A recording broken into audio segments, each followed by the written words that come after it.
Saat Teduh Antioquia hari ini, bersaksi dalam segala kesempatan.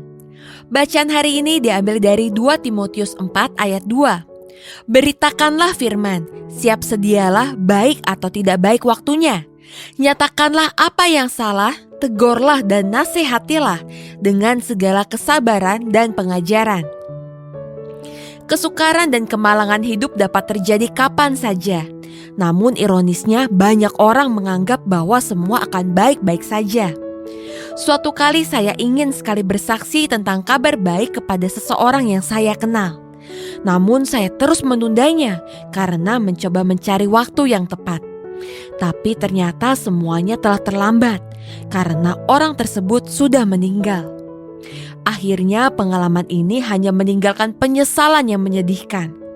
Namun dalam pengalaman lain, ketika saya meresponi dan siap sedia melakukan kehendak Tuhan, seperti ayat renungan hari ini, maka hasilnya menggembirakan. Pada kesempatan yang lain ada seorang remaja laki-laki yang mengalami sakit, dan saya mendapat kesempatan untuk bertemu anak itu di salah satu rumah sakit. Saya pakai kesempatan tersebut untuk memberitakan Injil kepadanya, dan akhirnya remaja itu menerima Yesus secara pribadi. Dia berjanji akan pergi ke gereja kalau nanti sudah sembuh.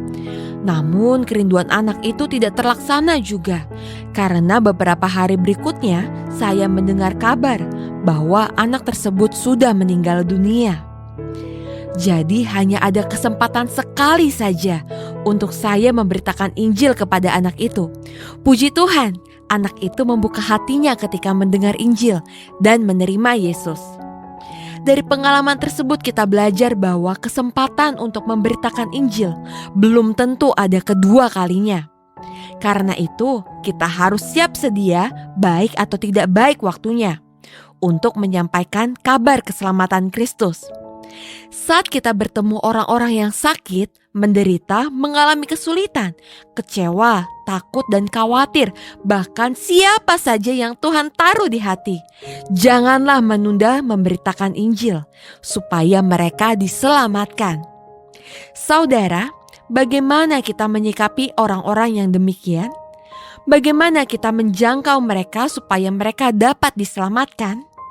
Ingatlah, Allah memberikan perintah yang mendesak kepada kita untuk memberitakan Injil keselamatan kepada mereka, karena Allah mengasihi mereka. Kitalah Allah Tuhan untuk membawa mereka ke dalam kerajaan-Nya. Mari kita berdoa. Tuhan, Engkaulah Allah yang sungguh-sungguh mengasihi umat manusia. Engkau menyatakan kasih yang besar kepada kami melalui pengorbanan Kristus untuk menyelamatkan kami. Karena itu pakailah kami untuk dapat memberitakan kabar baik ini kepada orang lain. Dalam nama Tuhan Yesus, amin. Sekian Saat Teduh Antioquia hari ini. Tuhan Yesus memberkati.